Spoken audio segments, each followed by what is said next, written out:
Okay, hi guys, welcome back to the channel, welcome back to another review. Today we are taking a look at the 7 Hz timeless planar magnetic headphones.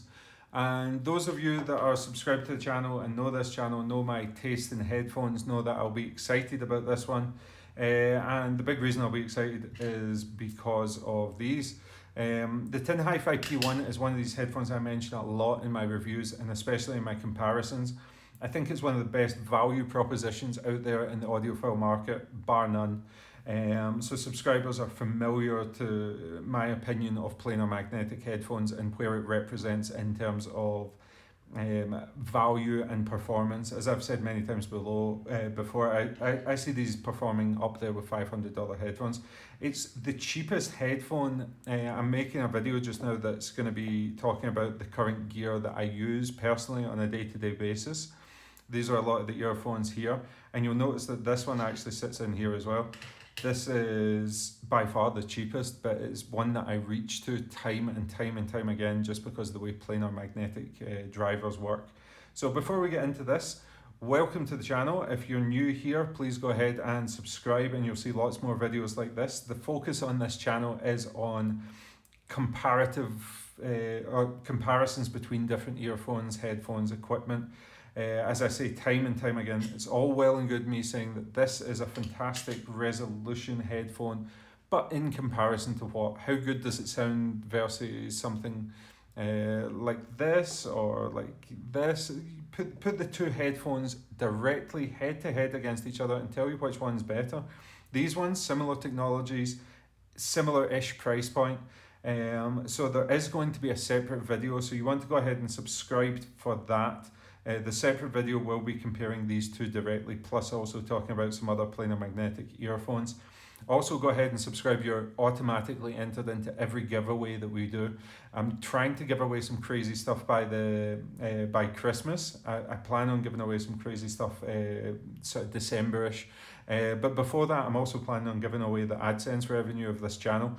It's not a lot of money, but I'm going to put it into a voucher and then send it to somebody, maybe a Linsol voucher if it's going to be somebody, you know, outside an Amazon area. Otherwise, I'm quite willing to just buy an Amazon voucher and then give it to somebody. So I think that's the plan for next month's giveaway, is that I'm going to do whatever the AdSense revenue was for this month, I'll give it away next month. As I say, it's not as much as you would think. I know people seem to think that these channels make a lot of money. They don't. This is a hobby. This is a hobby and not a job. Anyway, these earphones, let's go into a little bit maybe about planar magnetic headphones and why I think they are so important and interesting. Let's talk about what technologies you're probably familiar with. You're probably familiar, if you know anything about audio, you know what a dynamic driver is.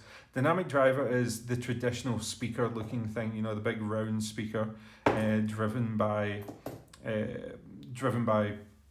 just weight of magnets just pulling back and forth on that and creating the sound. So to represent that, let's see if we can grab some earphones.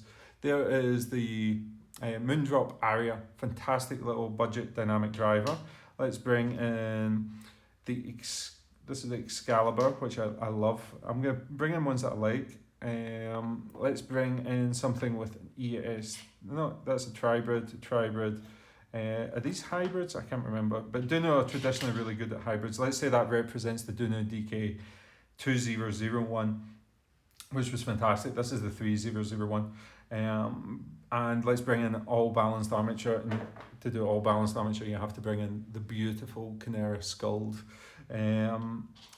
So this is kind of a representation of where we are in terms of driver technology. Traditionally, we have the dynamic driver.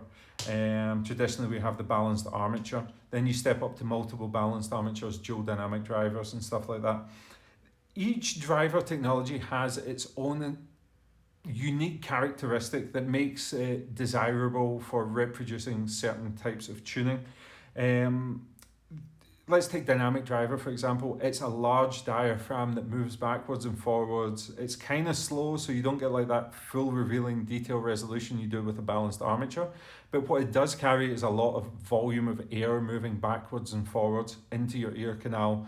Thus, it's able to accurately represent bass, especially deep sub-bass. Now, where you lose out is, as I say, in terms of overall speed and a little bit of resolution is traditionally, which is why companies coat their drivers in ceramics, beryllium, you know, I think I saw a diamond driver somewhere, but they try and harden up that thing to make it a bit stiffer and make the resolution a little bit tighter. But characteristically, what you want a dynamic driver for is low-end bass. The next step would be balanced armatures. For example, a single balanced armature earphone is full of balanced armatures which have a tiny little metal rod that sits inside a tube and it fires backwards and forwards. I'm not going to leave that there because I know what somebody's going to say in the comments. But the metal rod moves backwards and forwards super fast, and it articulates a whole lot of detail, but it's such a small rod that it's such a small metal rod that it doesn't fire back a lot of air. There's not a lot of air moving in there, so you have problems in conveying that sense of true sub-bass response. So companies try and get around that by doing multiple balanced armature earphones. There's 5 balanced armatures in this, and it allows a few to be dedicated specifically to the low end and reproduce that low end, but it's still not the same. So then companies started making making hybrid earphones. Hybrids were mixing balanced armatures for the mids and highs and then throwing in dynamic drivers to give that weight. And I think that was fantastic. Dunu were the first ones to really hit the nail on the head, and you got this beautiful presentation. And they were the ones to really mix, the crossover points where those 2 drivers overlap in the sound frequency was a big problem for a lot of companies at the start. There was some very disjointed stuff coming out. I believe JVC did something like dual dynamic and it just didn't sound right. Dunu were the first ones to really start to nail that. Nowadays, and especially in 2021, the big thing is TRIBRID earphones. TRIBRID earphones like the TheAudio Excalibur, TheAudio Monarch, TheAudio Oracle, the Shure EJ07M, the Zens Up, the Mangood Zens Up. Those are all TRIBRID earphones, and what they do is they take that hybrid methodology of taking the big dynamic driver for the bass, the balanced armatures for the mids, but now they handle this new driver technology, EST, electrostatic, which is common in speakers and earphones like Stax earphones and headphones. And then they've brought it into an earphone, which was never seen before. Now, EST drivers are crazy fast, and they resolve the upper frequencies really well. And now what you've done is companies like TheAudio, as I say, have blended these 3 technologies to give a best of all worlds. You have the weight of the dynamic, you have the speed and detail resolution of a balanced armature, and then you have the crystal clear highs from an EST. Now, what if I told you there was something that can kind of do all 3 of those without having to mix the drivers? And it's not new, it's not a new technology at all. This is planar magnetic. These Timsock TS1024s are a set of planar magnetic headphones. Similarly, you might have seen them in Audi's headphones. You might have seen them in Hi-Fi Man headphones.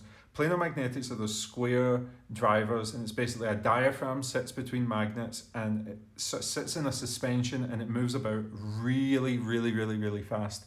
And so you get something that's moving a large volume, but you're getting something that moves really fast. And traditionally it's just something that we've not seen come to earphones, apart from those ridiculous things that Audis have, which I don't think sound as good as these. Definitely not as good as the Tin Hi-Fi P1 going head to head with them. I think they sound different, but I take the Tin Hi-Fi P1s over them.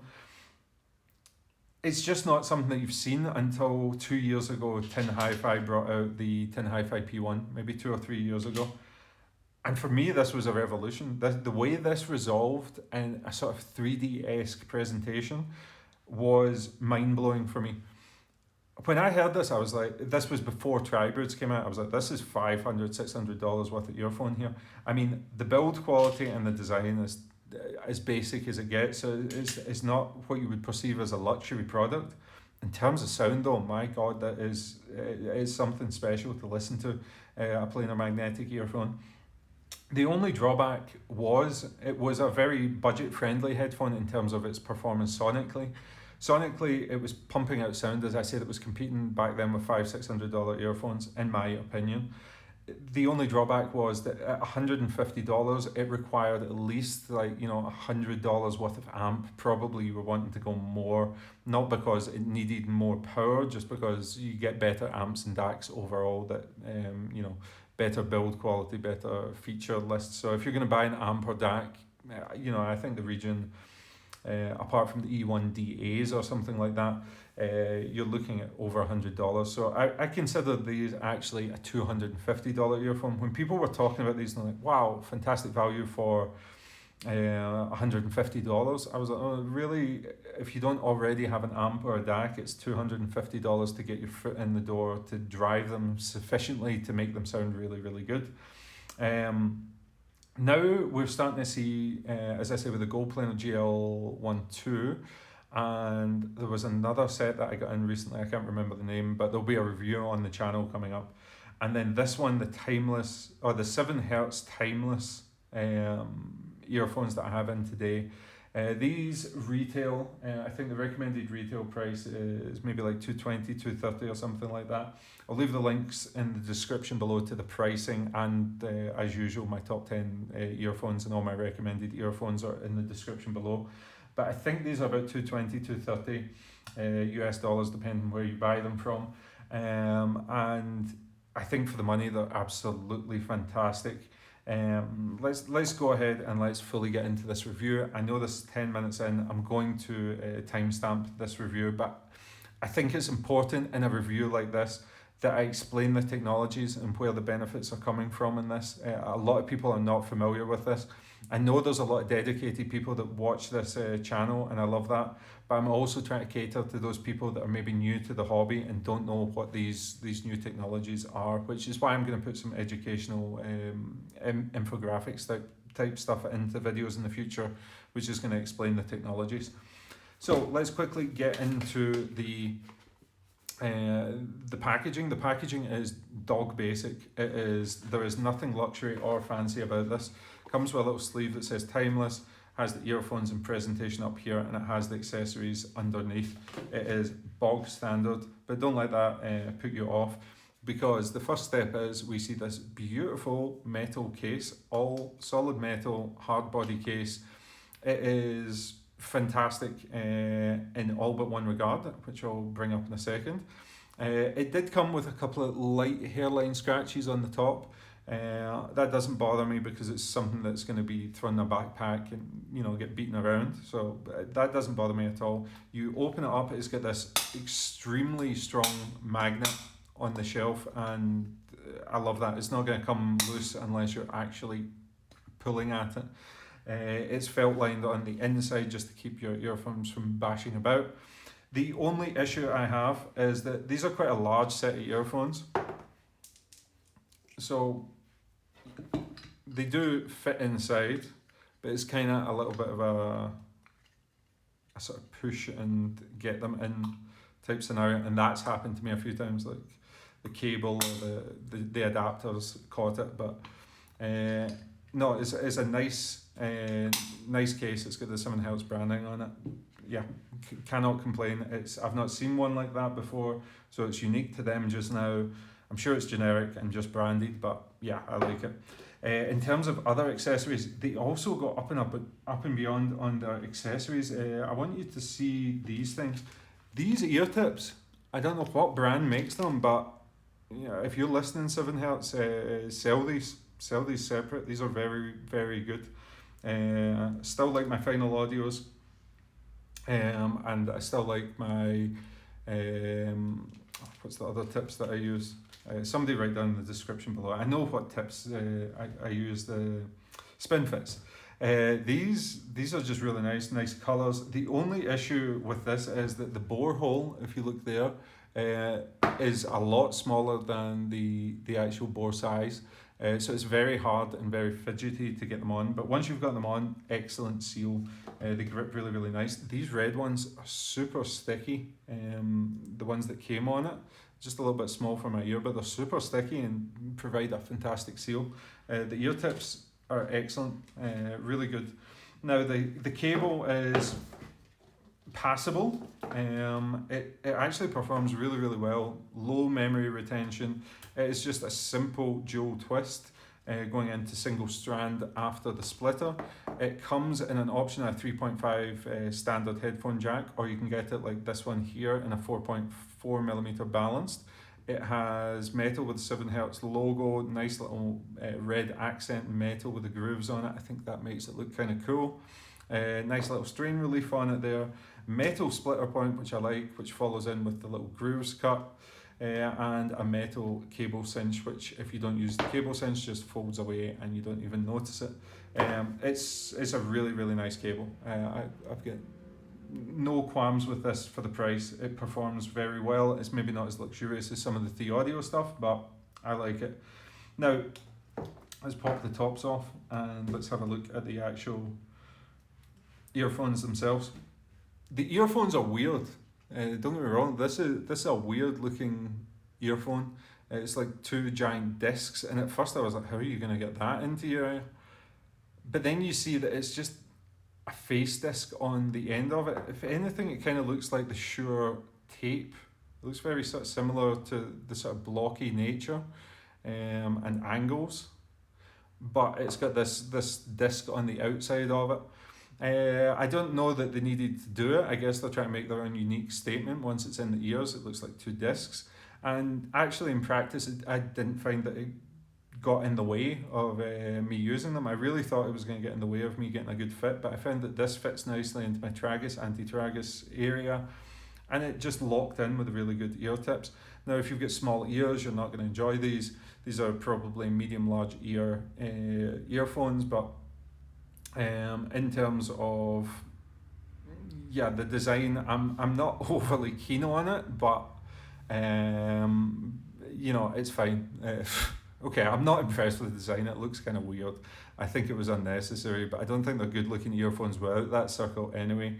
But what I can say is that they are very well made. They are all metal. It's an all metal body, metal grills, MMCX connector, which I love. The venting's on the inside of your ear, venting in here again.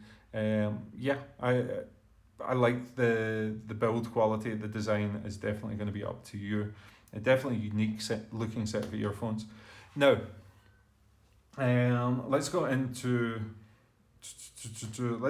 sound quality. I think sound quality is fantastic. It really brings that stuff that we've been talking about with planars over the time. Is it as unreal sounding as the P1? I don't think so, but I think it's more tuned towards the bass is where you're going to notice the difference. This is where you're going to notice the difference, because I want to talk about that 3D holographic presentation on this one. But let's talk about the overall tuning first. Slightly elevated low end, a fairly forward mid-range, not as forward as this, and this is where the differences are going to come in the comparison video. I don't want to talk too much comparisons. I want to just talk about the timeless themselves just now, and then in the next 1 to 2 days you can check out the comparison video between the two. The sound is fun, engaging. It's got an elevated bass on it, but not overly done, not overly blown. And because of the type of the driver technology, the bass resolves itself fantastically in terms of this balance between weight and ability to retrieve detail. It has tons of detail in the mid-bass range, which is so hard to get right. The mid-bass range is you're still looking for an impactful slam, but at the same time you're looking for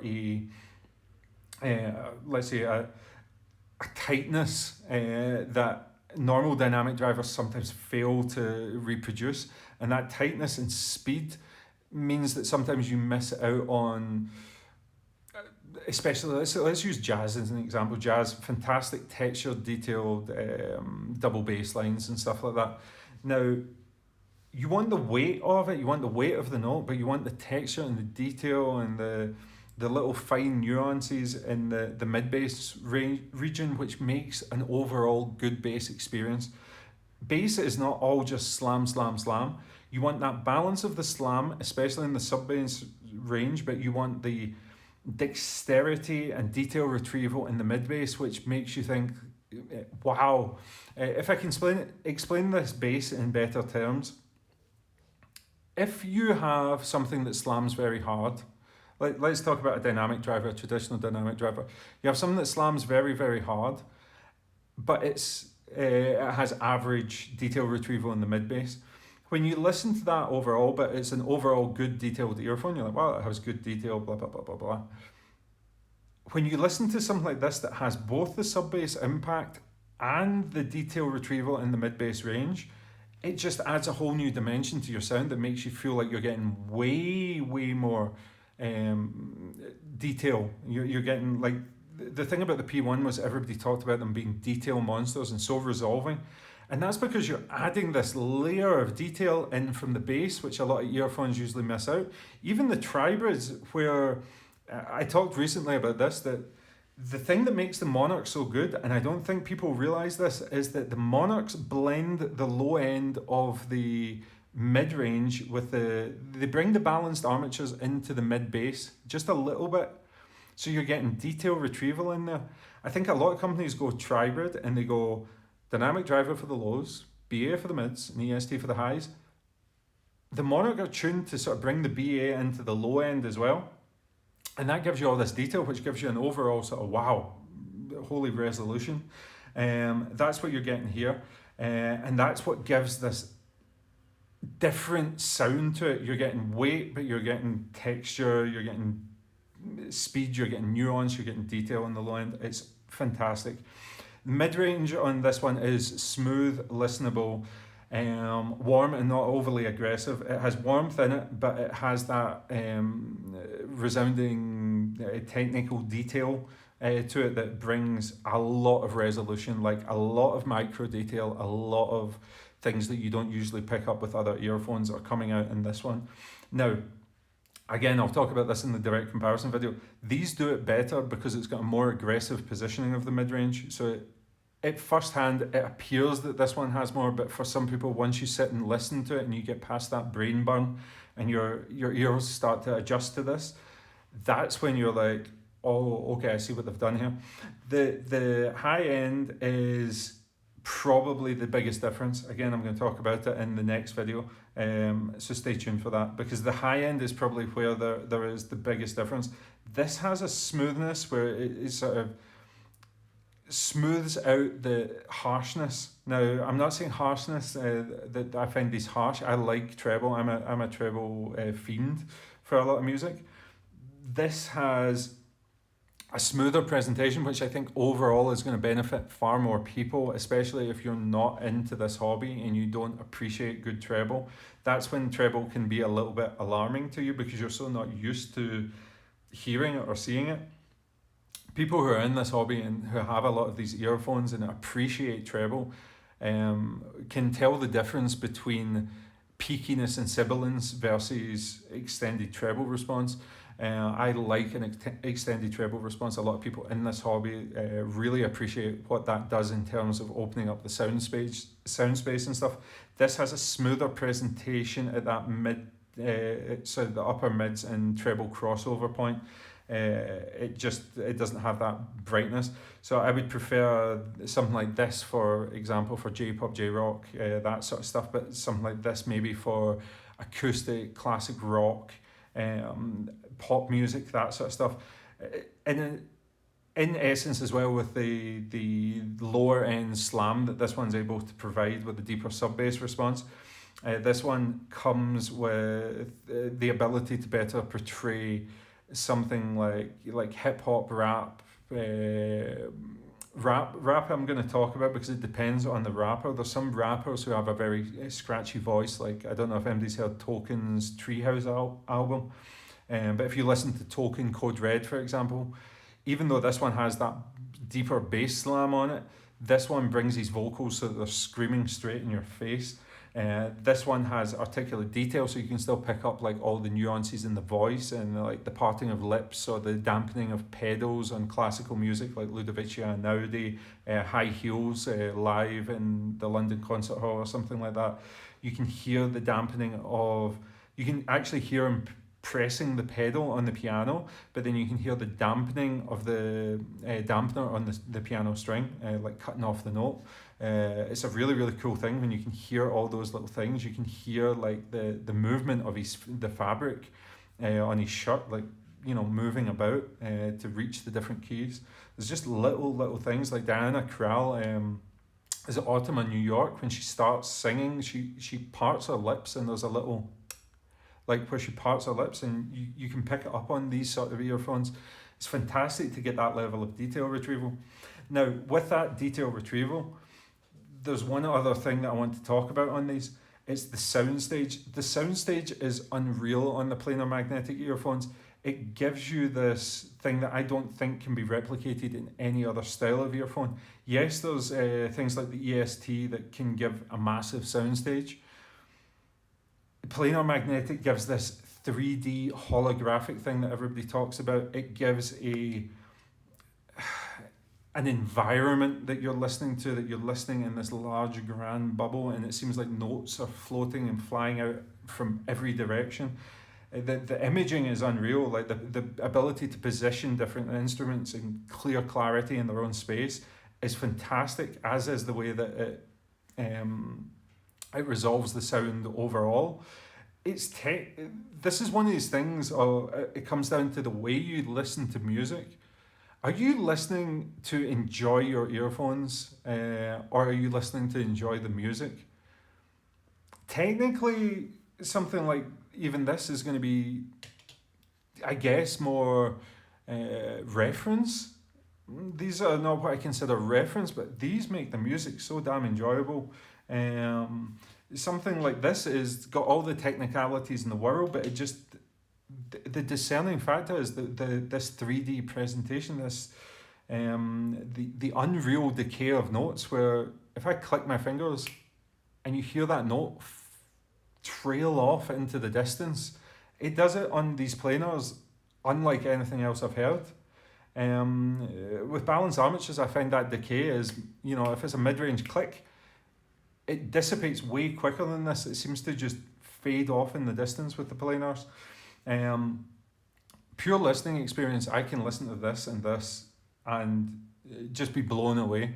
And that brings in something that is going to be so controversial that I'm going to wrap up with, because this is a 30-minute video. This will be the longest video, but I needed to do that explanation at the start, and I will timestamp the actual review from starting at about 11 minutes or so. But that brings in this whole value proposition and this whole nonsense and this hobby of, you know, it's getting fatiguing at this point, with TRIBRIDs are priced at this point, this is priced at this point, blah, blah, blah, blah, blah. Chi-Fi is better than Western companies due to practices and stuff like that. But when I sit down and I enjoy my music, when I sit down to really listen and really just enjoy, not analysing my music, not analysing my earphones' technical capabilities, but just to enjoy it, like, you know, when you were a kid and you had a cassette player and you had that awful set of included headphones. For example, let's do this. If you've made it this far in this video, comment down below if you had a cassette player, a mini disc player, or something like that, before we get into all this electronics stuff. You know, what was your first CD player, and did you use them with your included headphones? I did. I had an Hawaii cassette player, and I used to listen to Limp Bizkit, and I used to rock out and absolutely love it.